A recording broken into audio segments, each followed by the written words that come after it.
말씀 잘 읽어주셔서 감사합니다. 오늘은 영원한 번영을 사모하는 신앙이라는 제목으로 같이 말씀을 나누겠습니다. 여러분은 한 주를 살고 이제 주일이 좀 가까워질 때 주일에 대한 생각들, 마음이 어떻게 좀 이렇게 변화가 일어나시는? 다음 내일이 이제 주일이구나. 예배에 대한 기대감, 설렘이 있으십니까? 또 교회 주일 가긴 가야 되겠는 그런 마음이십니까? 마음이 어떠신가요? 하나님 만나러 가서 설레고 기쁘십니까? 뭔가 다, 내 가는 발걸음에 다 목적이 있잖아요. 제가 처음 교회를 다니게 된 게, 주일날 제가 초등학교 3학년 때요. 제 동생이랑 딱지를 치고 있다가 아버님 친구분이 저를 인도하셨어요. 교회로. 그분이 되게 큰 교회, 강주에서 큰 교회였는데, 안수 집사님이셨거든요. 전도를 되게 열심히 하셨는데, 저희를 데려가면서 가면 맛있는 거랑 선물 준다고 그렇게 데려가셨어요. 엄청난 기대를 갖고 갔죠. 갔더니 그 연필 한 장 주시더라고요. 근데 기대이 컸습니다. 이거 지우개 달린 연필 아직도 기억나거든요. 그리고 그 첫날을 이 교회 발을 딛고 나서 저를 맡아던 선생님이 했던 이야기가 있어요. 그때가 이게 뭐 1월부터 다닌 게 아니라 한 4월이나 5월쯤부터 다녔었는데 지금부터 끝까지 안 빠지고 다니면 선물을 주겠다. 대근상, 예, 자석 필통 주겠다고. 그 말에 내가 확 해가지고 진짜 한 번도 안 빠지고 비가 오나 눈이 오나 끝까지 교회 안 빠지고 그 선물 샀던 기억이 나요. 그게 목적이었어요. 좀 크니까 사람들을 만나게 되니까 사람들이 좋더라고. 사람들이 그 교회에 있는 사람 챙겨주고 따뜻하게 만져주고. 그러니까 물론 내가 신앙을 갖고 하나님 믿으러 가긴 하지만 사람이 더 좋아. 예배의 더 기쁨보다도 사람 만나는 기쁨이 훨씬 더 컸다고 저는 고백합니다. 점점 좀 시간이 지나니까 진짜 예배에 대한 갈증이 생기더라고요. 정말 예배 잘 드리고 싶고 하나님 제대로 만나고 싶다. 그게 뭘까? 그런 고민하다가 정말 하나님을 만나게 되는 경험을 통해서 제가 상당히 또 성장한 느낌? 그런 느낌이 받습니다. 다 말씀드릴 수는 없는데 그런 과정이 있거든요. 여러분이 지금 예배에 앉아 있는데 여러 가지 어떤 생각들과 마음을 갖고 앉아 계실 거예요. 그 마음의 중심이 어디에 있는지를 한번 잘 보시라는 거죠. 여러분, 이 성경에 오늘 말씀 읽었지만 성경에서 말하는 이스라엘의 뿌리, 이스라엘의 시작, 이스라엘의 혈통이 뿌리라고 그러면 아브라함을 얘기해요. 이스라엘의 조상 그러면 아브라함을 이야기합니다. 이 혈통으로만 아브라함이 조상이 아니라 믿음으로도 조상. 믿음으로 혈통뿐만 아니라 믿음의 조상 그러면 딱 아브라함을 떠올려요. 믿음의 조상 아브라함. 아브라함 같은 믿음.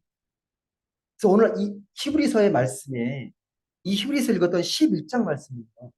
믿음장이라고 그래요. 믿음장. 믿음에 대해서 자세히 잘 나와 있는 이 히브리서 11장입니다. 믿음을 이야기하면서 아브라함을 이야기해요. 왜?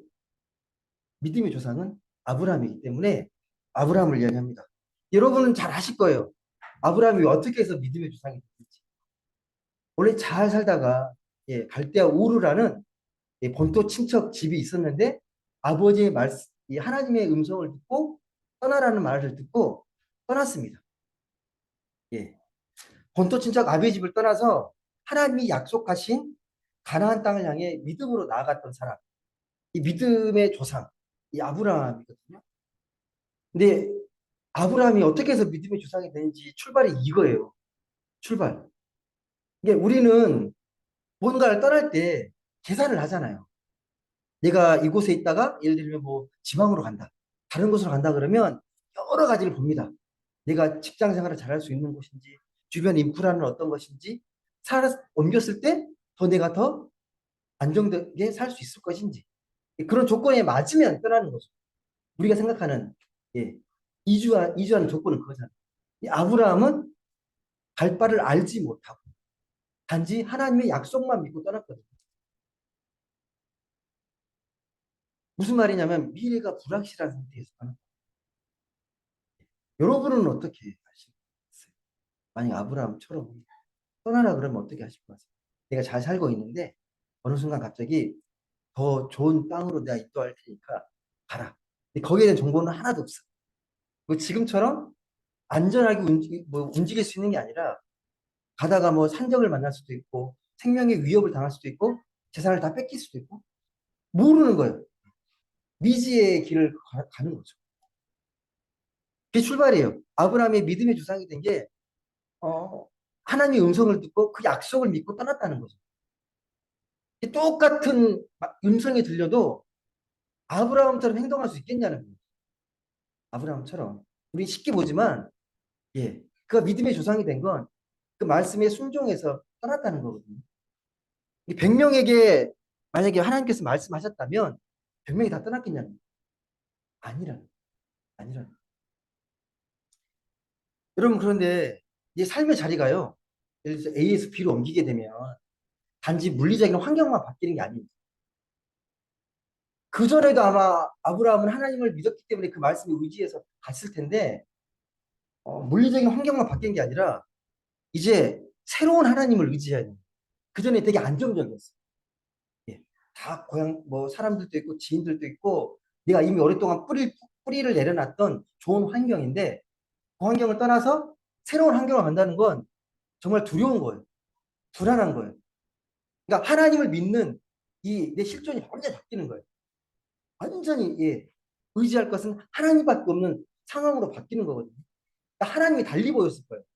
그전에 있던 그런 안정된 하나님이 아니라 하나님만 의지하지 않으면 안 되는 그런 하나님으로 확 바뀌었을 겁니다. 예. 이걸 잘 묵상해 보시면 여러분 더 깊은 의미가 담겨 있습니다. 또 아브라함이 믿음의 조상이라고 듣는 두 번째 이유가 있어요. 뭐냐면 이제 아브라함과 사라가 점점 늙어가는데 하나님께서 이제 그 이제 사라의 이제 태가 더 이상 육신이 너무 늙어서 임신이 불가능한 상태가 됐는데 하나님께서 갑자기 이제 그때 찾아오시는 거죠. 너에게 자손을 주겠다. 아들을 주겠다. 그 아들이 모래알같이 많아질 것이다. 그런 약속의 말씀을 주십니다. 이미 어려운데. 근데 그 약속의 말씀을 믿습니다. 아브라함과 사라가 믿어요. 여러분, 그게 쉬운지 아십니까, 여러분? 예. 불가능한 상태에서 너 아들 줄 거다. 예. 내 자손을 줄 거다. 그 말을 믿는다는 게 결코 쉬운 게 아닙니다. 중간에 흔들리긴 하죠. 흔들립니다. 흔들리는데 그 약속을 믿어요. 어떻게 믿는지를 어떻게 주실지를 모르니까 예, 후처를 통해서 이스마엘을 낳기도 하고 여러 방법을 통하죠. 분명히 주신다고 약속하셨기 때문에 이것도 대단한 믿음이거든요. 세 번째, 세 번째가 뭐냐면 정말 결정적인 사건이죠. 그렇게 어렵게 준 예, 100세에 낳은 아들 그 이삭을 어떻게 하라고 합니까? 바치라 그래요. 하나님께. 바치라고. 이 아들을 통해서 하나님께서 번성케 하시겠다 그랬는데 갑자기 제물로 바치라고 하는 거죠. 아, 이거 정말 납득하고 받아들이기 어려운 하나님의 말씀이죠. 결정적인 이 세 가지 사건이거든요. 믿음으로 떠난 것, 그리고 믿음으로 주시겠다는 걸 약속을 믿은 것, 그리고 이삭을 하나님께 바치라고 했을 때 바치려고 했던 것. 이 믿음의 조상이 된 결정적인 사건 세 가지입니다. 여러분, 이 세 가지의 사건에 공통점이 하나 있어요. 혹시 느껴지십니까? 여러분의 삶에 대입해서 보세요. 이런 말씀이 나에게 왔을 때, 이 세 가지가 어떻게 느껴지십니까? 합리적입니까? 이성적입니까? 납득하기 어려운 거잖아요. 이성적으로 받아들이기 힘든 걸 말씀하셨다는 거예요. 근데 그 약속을 믿었다는 겁니다. 근데 이 말씀을 곡해하는 경우가 있어요. 오해하는 경우. 그래, 하나님은 불가능을 가능케 하시는 분이시고 모든 걸 하실 수 있는 분이시기 때문에 예, 기도만 하면 되는 거죠. 전능하신 하나님. 예, 예를 들면 이런 거죠. 내 아파도 병원 안 가죠. 하나님이 다 고칠 수 있는 치료하시는 하나님이니까 기도만 열심히 해. 얘를 병원에 안 데려가고 수도원에 데려가고 기도원에 데려가고 예, 하나님 오해하는 거예요. 예, 성경에 그렇게 하라고 한 적이 한 번도 없습니다. 예, 초대교회 때도요, 아프면 약을 바르고 기도하고 안수하라고 그랬지 그냥 기도만 하라고 한 적은 없어요. 근데 치료가 안 될 때는 기도만 해야 돼요.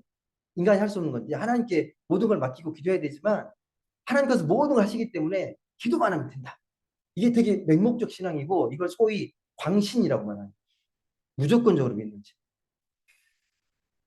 똑같진 않아도요. 이렇게 비슷하게 신앙생활 하려는 분들이 많습니다. 주변에 정말 많습니다. 예. 뭔가 좀 신비적이고 뭔가 하나님 놀라운 능력을 자꾸 체험하고 싶은 마음들. 그 마음은 이해하나 하나님은 그렇게 역사하시는 분이 아니십니다. 하실 수 있는데 꼭 그렇게 역사하진 않으세요. 여러분 출애굽 때 이 모세가 이스라엘 백성들을 끌고 나오잖아요.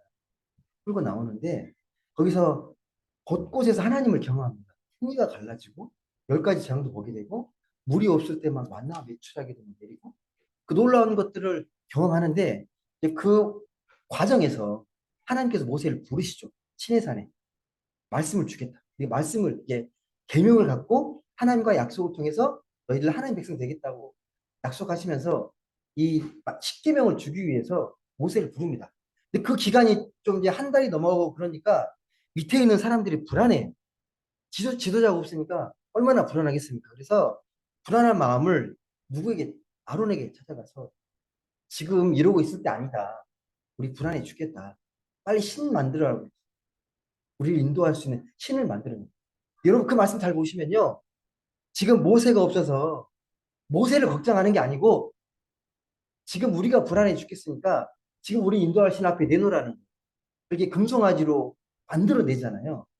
정말 모세를 걱정했다면 지금 모세가 어떻게 됐는지 산에 올라가 보든지 그렇게 찾아보라고 모세를 걱정해야 되는데 그게 아니고 자기들의 어떤 마음을 채워줄 수 있는 신을 대령하라는 거예요. 그게 금송아지 우상이에요.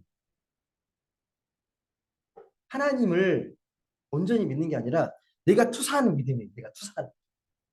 나를 지금 나를 안정시켜주고 나를 이렇게 나의 어떤 욕구와 이런 것들을 만족시켜줄 수 있는 그런 하나님. 근데 어줍지 않게 하나님의 경험이 있어서 그걸 만들어 놓고 이걸 하나님이라고 칭송합니다. 이거 절일도 아닌데 다음날 절일을 지키자고 막 다음날 또 절기를 지키고 자기가 원하는 규격으로 이렇게 합리화시켜서 하나님을 믿습니다. 여러분 자기 합리화된 신앙의 모습들이 정말 많아요. 정말 많습니다. 그 여러분 예수님께서 이 나사렛에서 나사렛 출신 시골 동네 마을 출신인데 이가 예, 공생애를 시작하면서 회당에서 말씀을 전하고 기적을 행하고 하면서 다들 놀라워하고 막 하는데 바리새인과 서기관들이 뭐라 그래요? 되게 놀라하면서도 나중에 보면 자꾸 배척하잖아요. 왜 배척한지 아세요? 그렇게 아무리 훌륭하고 아무리 뛰어난 말씀을 전해도 나사렛에는 선한 나올 수 없어라고 규정을 해요. 예. 거기서는 그런 위대한 선지자가 나올 수 없어. 이 말씀을 찾아보십시오. 그런 말씀 어디에도 안 나옵니다. 자기들이 규정하는 게 있어요. 우리들이 규정하는 게 있어요. 에이 설마 그런 데서 어떻게 그런 놀라운 것들이 나와. 개천에서 어떻게 용이 나와. 안 돼. 지금 우리 사회 구조도 그렇잖아요. 그럼 모든 가능성이 막혀 있잖아요. 예. 처음부터 너는 안 되는 거예요. 이 집안부터 봐봐.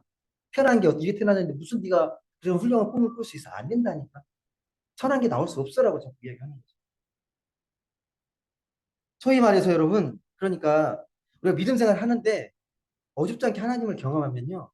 그것들을 통해서 내 어떤 욕망을 채우고 싶은 마음들이 생겨서 믿음을 과장해가지고 자꾸 내 욕망을 투사하게 됩니다. 그렇게 믿게 되는 경우가 정말 많아요. 하나님 믿는데, 믿긴 믿는데, 그러니까 믿음을 과장해서 욕망을 투사하는 거죠. 예를 들면 엄마들이 요즘은 다 외동들이 많잖아요.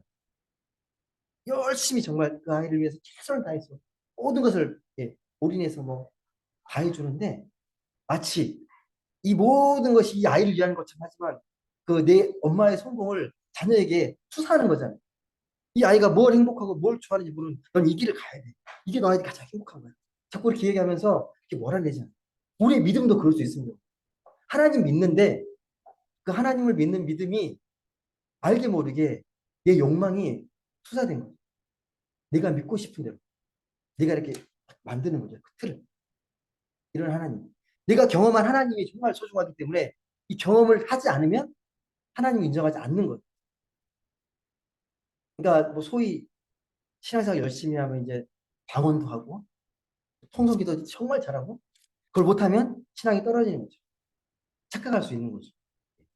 그걸 좋게 나누고 이제 도전을 줄 수는 있지만 그게 신앙의 기준이 아니잖아요.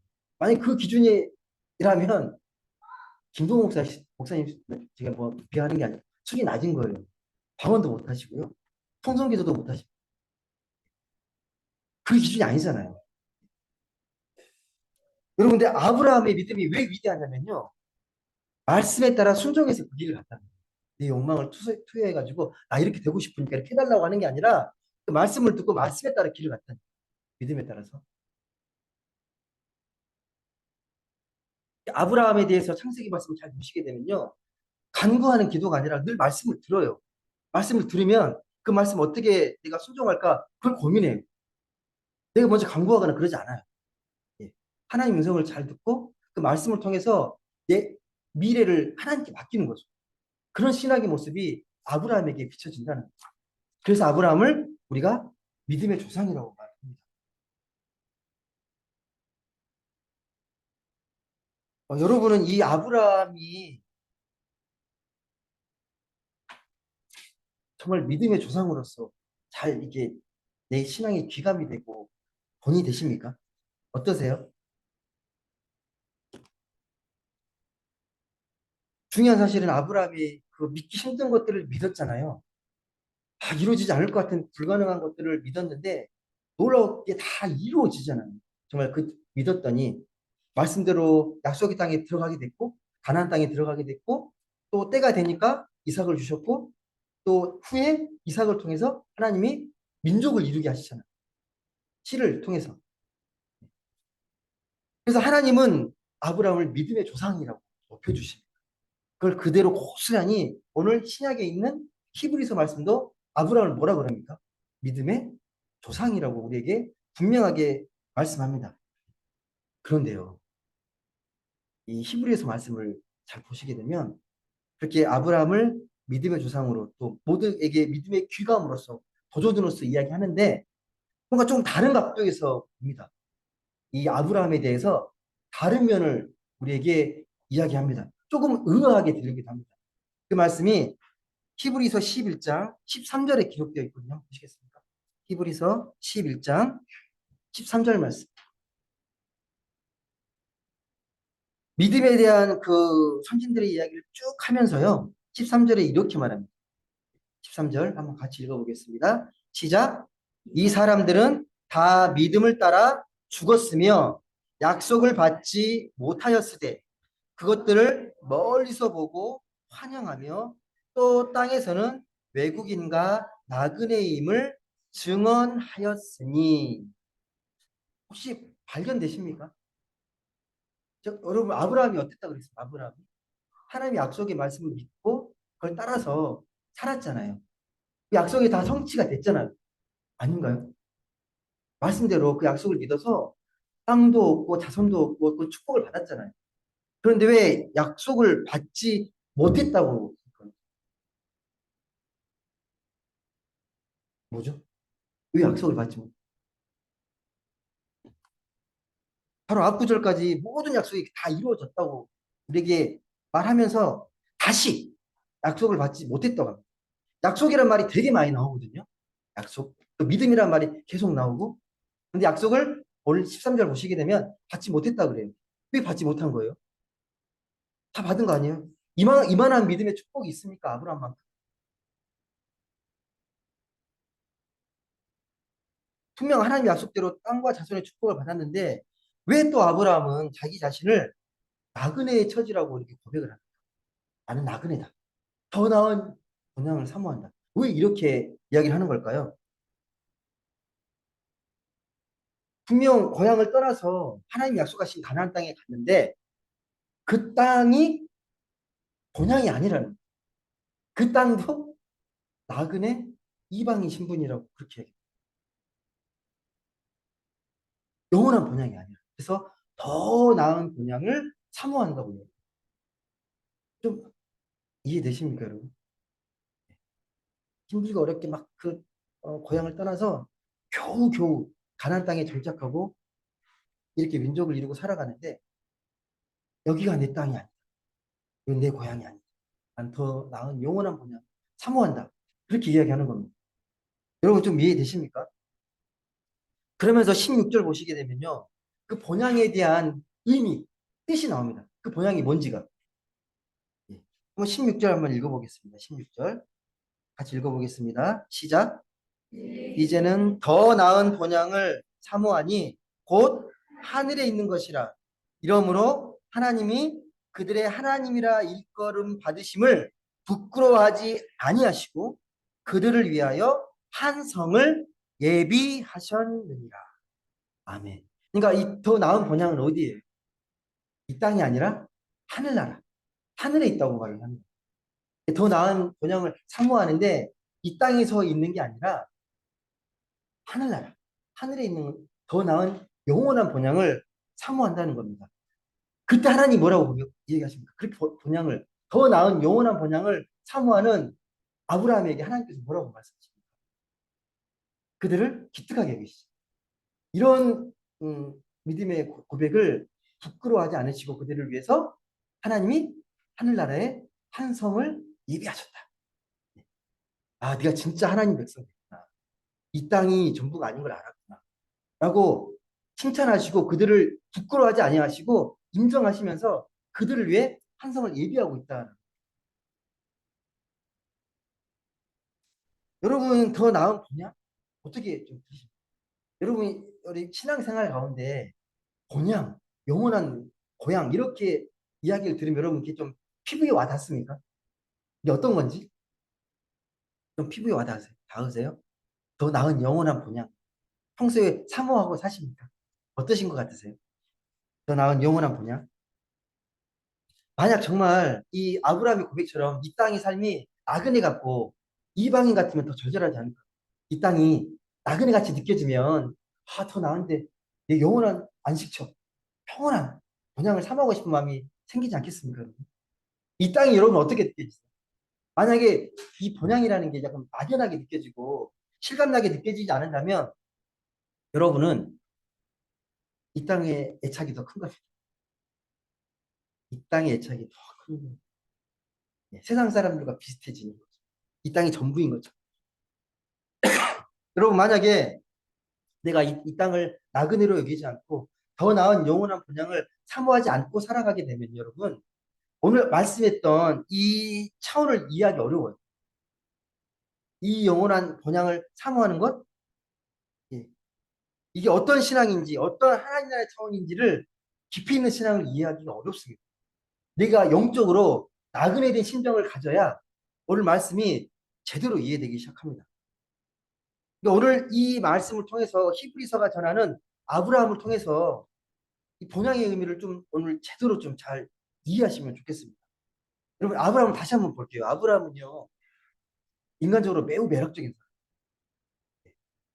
고향에 떠날 때 아버지 데라를 데리고 조카 롯을 데리고 또 아내 사라를 데리고 그렇게 떠났습니다. 막연한 길을 떠났습니다. 떠나는 과정에서 아버지가 죽습니다. 힘들었겠죠? 하란 중간 기착지였던 하란 땅에서 아버지를 죽어요. 장사 지내고 또 그 길을 갑니다. 그래서 뭐 우여곡절 끝에 이 가나안 땅에 들어가요. 들어가는데 여러분 이 과정에서 겪었던 그 아픔과 이 어려움은 말로 다 형용할 수가 없어요. 여러분 여행 가는 걸로 생각하시면 안 돼요. 차 끌고 가서 이렇게 착 돌면서 들어가는 그런 땅이 아닙니다. 정말 고생고생해서 겨우겨우 가는 곳마다 다 부족들이 다 있습니다. 원래 원주민들이 다 살아요. 미지의 땅이라 해서 사람이 안 사는 땅은 없어요. 다 살아요. 예. 누가 어떻게 우리를 맞이할지 몰라요. 겨우겨우 그 땅을 정착해서 살아갑니다. 근데 놀라운 건 이제 그 오랜 세월 동안 이동하면서 이 아브라함이 대가문을 이루고 엄청난 부를 거부가 됩니다. 예전에 그 구약의 성사학자가요. 아브라함이 당시에 얼마나 부자였을까. 그것을 이게 좀 추적해가지고 고증한 게 있었거든요. 내용을 다 생략하고요. 아무튼 그걸 오늘날의 돈의 가치로 환산해 보니까 빌 게이츠보다 더 부자예요. 예. 한 일례로 여러분 한 번은 이제 조카 롯도 한 가문을 이루면서 점점점 커져가요. 그래서 같이 거주하기 어려울 정도로. 근데 아브라함은 서운해 하지만 그래도 떠날 때가 됐다 싶어가지고 이 땅을 이제 나누어요. 너는 여기로 갑니다. 근데 이 조카 롯이 더 좋아 보이는 땅을 선택합니다. 소돔과 고모라가 있는 더 기름져 보이니까 나 이 땅 갖겠습니다 하고 욕심부리고 그 땅을 가요. 근데 한참 좀 지나서 이방 민족이 쳐들어와가지고 이 롯을 다 끌고 가요. 포로로 끌고 가요. 이 소식을 아브라함이 듣습니다. 아브라함이 이 소식을 듣고 집에서 훈련시켰던 군사 가신들 318명을 데리고 쫓아가서 구해내요.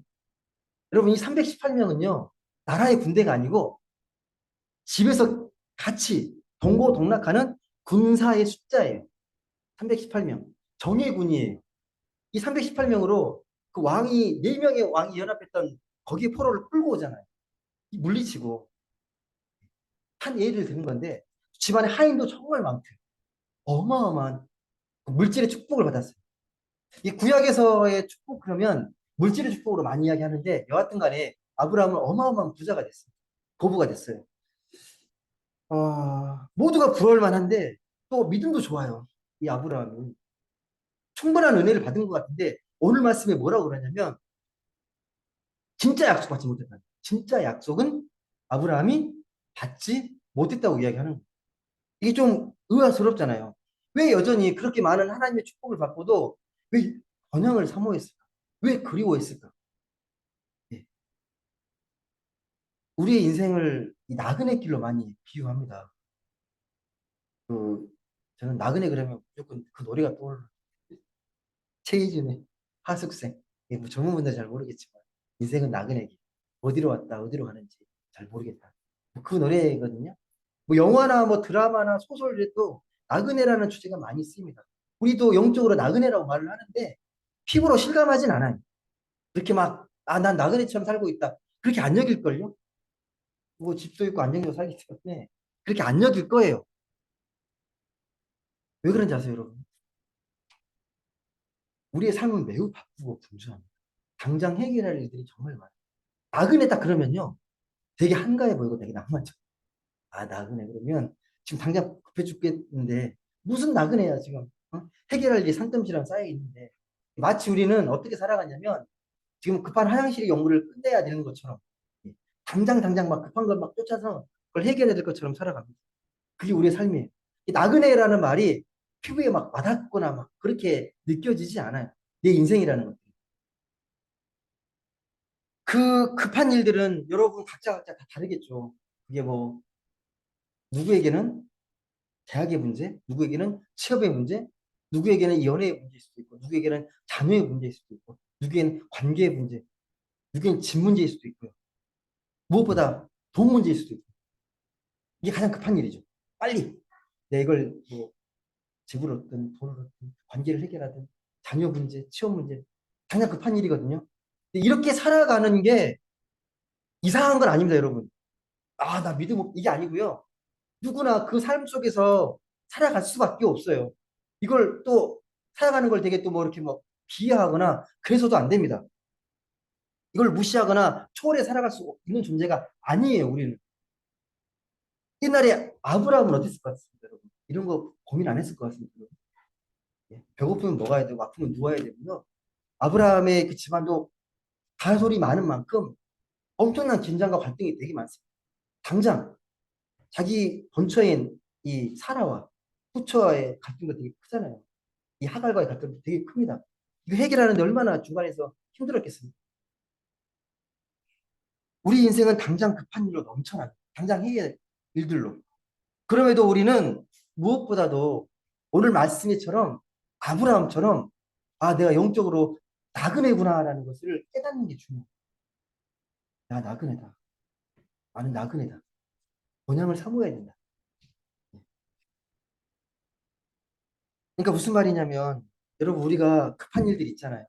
처리하고 또 정신없이 살다가 그 해결되고 살아가는 건 어떨 수 없지만 다시 정신을 차려야 된다는 거예요. 순간순간 순간순간 정신을 차려야 돼요. 우리 박 집사님이 찬양 인도하시면 그랬잖아요. 계속 말씀 가운데 살기 어렵고 또 중간중간 없이 놓치게 되고 말씀 없이 살게 되는 순간들이 있는데 그게 우리의 실존이에요. 우리 현실인데 우리의 영성이라는 게 어떤 영성이냐면 그렇게 급한 일 처리하고 다시 정신 차려서 다시 하나님과 연결되는 거예요. 계속해서 부단하게. 그 우리가 영성이라 그러는 거예요. 하나님과 계속해서 삶의 중심으로 돌아와가지고 하나님과 연결되어 있는 상태. 이 강도가 얼마나 긴밀하고 친밀하냐. 이거에 따라서 우리의 영적인 성숙도와 건강이 다르다는 겁니다. 그 차이는 있어요. 누구나 삶의 분주함 속에 매몰될 수 있지만 다시 정신을 차리고 하나님께 그 삶의 중심이 연결이 되어야 한다는 거예요.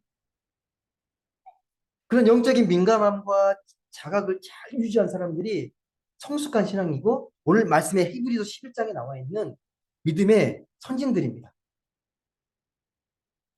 다시 말씀드리지만 우리는 영적으로요. 나그네 인정하셔야 이 땅이 전부가 아닙니다. 이 땅의 삶이 100%가 아닙니다. 무슨 말이냐면 그러면 우리 삶이 이 땅이 일시적이고 유한하다는 거예요. 무한한 건 없습니다. 언젠간 다 흘러가고 사라질 것들입니다. 우리 교회 공동체도 그렇잖아요. 100년, 만년, 1000만 년 갈 게 아니잖아요. 하나님 부르시면 다 언젠가 가실 거잖아요. 하나님 부르심에 따라서. 마치 뭐와 같으면 여러분, 이 집이 없으면 집에 대한 그 간절함이 있잖아요. 아, 집은 있어요. 집만 있으면 다 해결될 것 같아요. 막상 집이 있으면 모든 불편함이 다 해결 다 되시죠. 깨끗하게. 집을 딱 얻게 됩니다. 뭔가 또 불편한 게 생기지 않나요? 아무리 좋은 조건과 다 갖춰져 있어도 또 불편한 게 생기고요. 아, 나 정말 저기 취업만 하면 다 끝날 것 같아. 아, 이 정도 물질만 있으면 아, 더 이상 고민 안 해도 될 것 같아. 아니요. 또 다른 고민이 시작됩니다. 좋은 직장에 취업을 해도 좋은 대학에 들어가도 거기에 또 다른 고민이 여러분을 기다리고 있어요. 그게 우리 현실이에요. 모든 게 다 된 것 같은데 또 다른 고민이 시작되고 내 안에 또 불안과 걱정들이 근심이 또 몰려. 우리 이게 인간의 실존이라는 거예요. 그래서 우리의 인생을 영적인 나그네로 기억하고 바라보는 게 매우 중요합니다. 이 인생이 여러분 험하다는 말씀을 드리는 게 아닙니다. 성경은 지금까지 이 땅의 삶을 무의미하다 그렇게 말씀하는 것도 아니에요. 아, 모든 것은 다 지나가니까 그냥 무조건 잘 먹고 잘 살면 된다. 이런 말도 아닙니다. 중요한 핵심은 우리의 영적인 실체는 나그네다. 하나님 보시기. 이 땅을 사모하지 않고 오늘 아브라함처럼 더 나은 영원한 번영을 사모할 때 하나님이 그들을 부끄러워하지 않고 그들을 위해서 한 성을 예비했던 것처럼 우리의 삶의 방향은 영원한 번영을 사모해야 합니다. 하늘나라.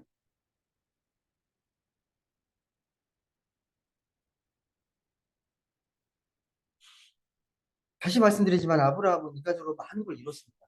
그러면도 자기를 나그네라고 합니다. 더 나은 번향을 사모합니다.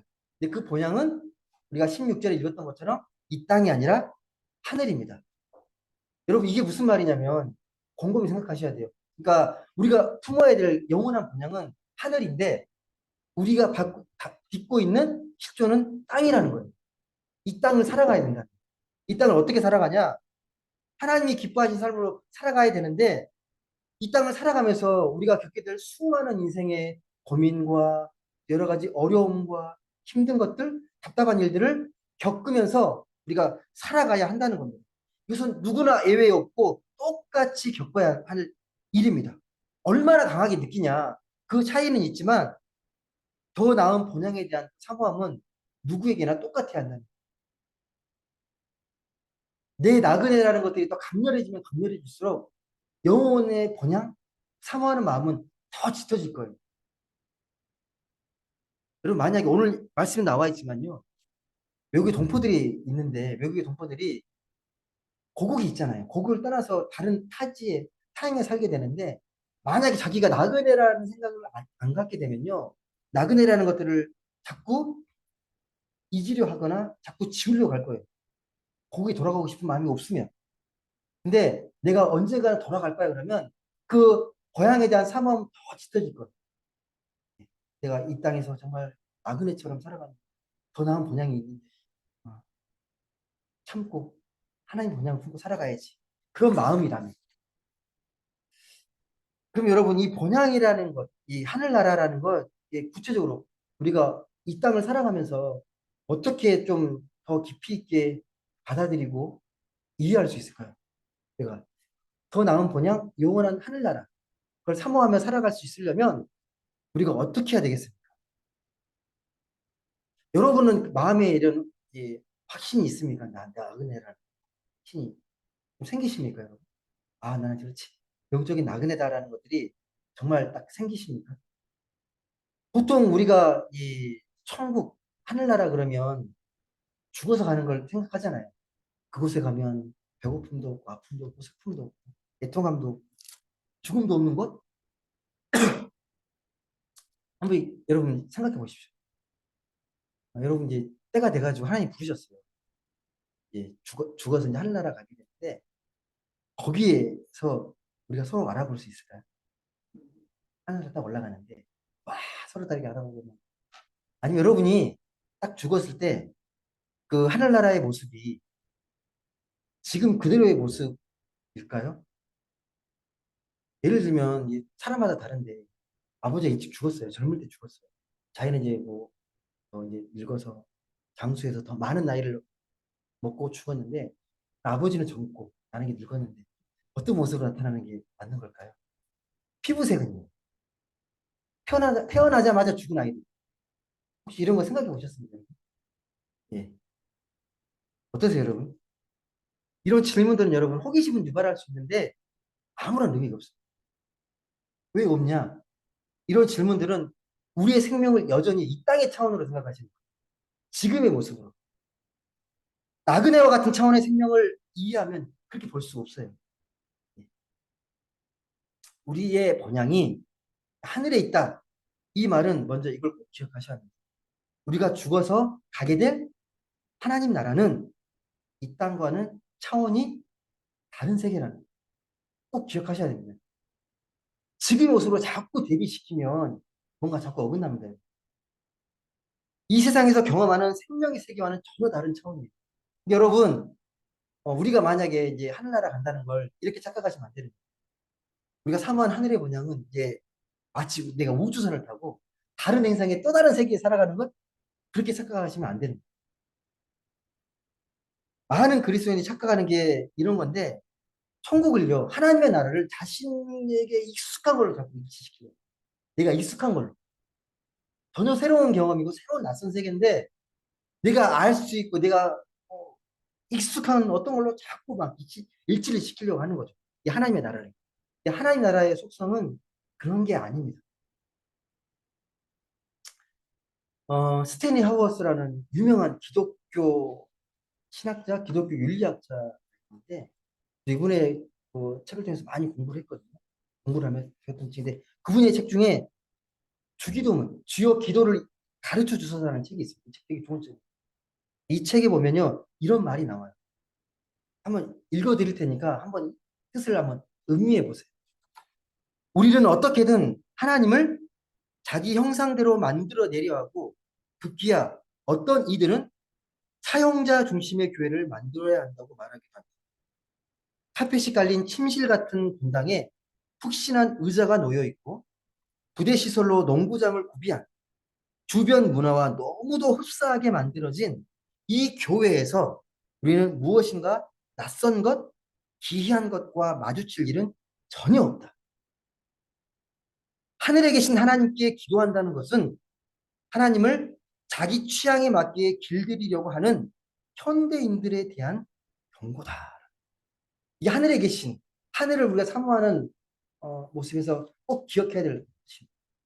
내가 생각하는 교회, 내가 꿈꾸는 교회가 정답이 아닐 수 있다는 거죠. 그리고 그게 내 경험이 하나님 만나게 된 중요한 통로이지만 그 경험들이 모여서 하나의 다양한 모습들이 하나님의 나라를 이루잖아요. 그리고 자꾸만 뭔가를 맞춰줘야 할 것 같은 그런 게 아니라 하나님의 세계는 그게 본질이 아니라는 거예요. 여러분, 천국은 우리에게 익숙한 어떤 공간이 아니라 전혀 새로운 세계입니다. 지금 우리의 삶이 나그네와 같다는 이야기를 좀 다시 한번 잘 기억하셨으면 좋겠습니다. 이 나그네와 같다라는 의미의 또 다른 의미가 뭐냐면요. 우리가 지금 생명이 있는데 우리의 생명은 아직 완성되지 않았다는 의미. 혹시 이게 무슨 말이 있으면 이해되십니까? 더 나은 영혼 본향을 사모하는. 우리의 지금 생명은, 지금 보여지는 생명은 우리가 보는 것처럼 완성된 게 아니라 부분적인 생명이라. 완성된 때는 언제냐? 하나님께서 새 하늘과 새 땅으로 임하는 마지막 때 우리의 생명이 완전해집니다. 그걸 부활의 생명이라고 말을 해요. 부활의 생명으로 완전해지는 때가 있습니다. 마지막 때 예수님께서 그러시잖아요. 알곡과 가라지를 나누듯이 생명과 비생명을 나누겠다고 하시고, 그때 완전한 생명이 되는 거예요. 그렇다고 지금의 생명이 하찮거나 무의미하다는 말이 아닙니다. 여러분, 지금의 생명이요, 마지막 완전한 생명, 영원한 생명과 연결됩니다. 여러분의 생명의 삶이 마지막에 그 영원한 완성될 생명으로 연결이 됩니다. 아직 우리의 생명은 부분적이고 완전하지 않아요. 불완전합니다. 그래서 바울이 그런 거예요. 우리 형상은 청동 거울처럼 희미하게 비춰지는 거예요. 완성된 모습이 아니라고 이야기합니다. 우리 생명은 부분적이고 완전하지 않고 불완전하기 때문에 이 불완전함을 갖고 전체로 이야기하면 안 되는 거예요. 지금의 모습이 완성된 모습입니다. 완전한 모습이냐 착각하시면 안 됩니다. 그러니까 오늘 하루의 삶으로, 오늘 하루의 삶 내가 와 망했어, 이 삶 망했어가 아니라 오늘의 하루의 삶은 진짜 일부예요. 이 전체의 삶에서 보게 되면 특히 먼지가 못한 그 작은 것들인데 이것을 전체로 평가하면 안 된다는 거예요. 오늘 하루의 삶으로 내 인생 전체를 절대 이해할 수 없습니다. 아직 오지 않은 인생의 많은 부분이 생명으로 숨겨져 있습니다. 이걸 은폐되어 있다, 숨어 있다라고 말하거든요. 우리의 생명은 보여지는 게 전부가 아니라 어떻게 완성되고 꽃을 피고 열매를 맺을지 알 수가 없습니다. 숨겨져 있습니다. 이 숨어 있는 생명, 완성된 생명을 뭐라고 말하냐면 신앙적인 용어로 하늘이라고 합니다. 하늘. 하늘에 우리가 들어갔을 때 완성되는 생명. 거기에 우리의 본향이 있고 거기서만 우리의 생명은 비로소 완성이 됩니다. 그 완성될 나라에 하나님께서, 부활하신 예수님께서 우리를 기다리고 계십니다. 이미 가 계십니다. 우리의 성을 예비하시고 우리를 선물로 주시려고 기다리고 계세요.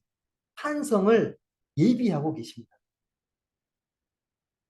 이 사실을 믿고 깨닫고 살았던 신앙인들이 바로 초대 기독교인들이에요. 그 믿음을 가지고. 만약 이게 없으면 우리 신앙은 되게 무의미합니다. 우리 신앙의 본질은 더 나은 영혼, 영혼의 고향을 사모하는 신앙입니다. 말씀을 맺겠습니다. 여러분, 우리는 이 세상을요, 다시 말씀드리지만 나그네로 살아가는, 이 땅이 전부인 것처럼 살아가는 존재가 아닙니다. 근데 그 나그네 길을 걸어가는데 만만치 않아 보여요. 쉽지 않아 보입니다. 여러분은 여러분의 그 인생의 나그네 길을 가는데 뭐가 자꾸 방해되는 것 같아요. 뭐가 자꾸 나를 힘들게 하는 것 같아요. 더 나은 영원한 본향을 사모하며 나그네 길을 가는데 여러분의 인생에 걸림돌이 되는 게 뭐라고 생각하십니까? 자꾸 내 인생을 막고 있는 것, 방해하는 것, 힘들게 하는 것, 여러분에게 그게 무엇입니까? 우리가 육체로 살아가는 한 이거에서 자유로울 수는 없습니다. 누구나가 다 겪습니다. 그러다 보니까 우리가 실수하잖아요. 넘어지잖아요. 그리고 부끄러운 짓도 하잖아요. 그럼에도 불구하고 우리가 거기에 절망하거나 좌절하거나 위축되지 않는 것은 하나님이 그런 우리를 너무 잘 알고 계세요. 그럴 거라는 거 알아요. 나그네로 살면서 실수하고 넘어지고 또 똑같이 세상 죄를 저지르고 압니다. 하지만 하나님께서 그것들을 넉넉히 이해하시고 용납하시면서 오늘 말씀에 더 나은 영혼의 본향을 사모하는 마음을 부으시고 우리에게 그 본향, 영원한 하늘나라를 약속으로 주셨다는 거예요. 이거 믿고 살아. 너는 이게 전부가 아니야. 너에게 예비된 영원한 본향 하늘나라가 있어. 너무 이 땅이 힘들다고 좌절하고 절망하지 마. 부디 이 사실을 좀 굳게 믿고 영원한 본향을 사모하는 삶을 살아가시면 좋겠습니다. 그래서 세상 살아가는 것이 조금 힘들고 답답해 보이겠지만 아브라함처럼 믿음의 조상들처럼 영원한 본향을 소유한 자답게 좀 당당하게 또 생명력 있게 좀 풍성하게 살아가는 이 모든 높은 뜻 행복한 성도 되시길 주님의 이름으로 간절히 소망합니다. 기도하겠습니다.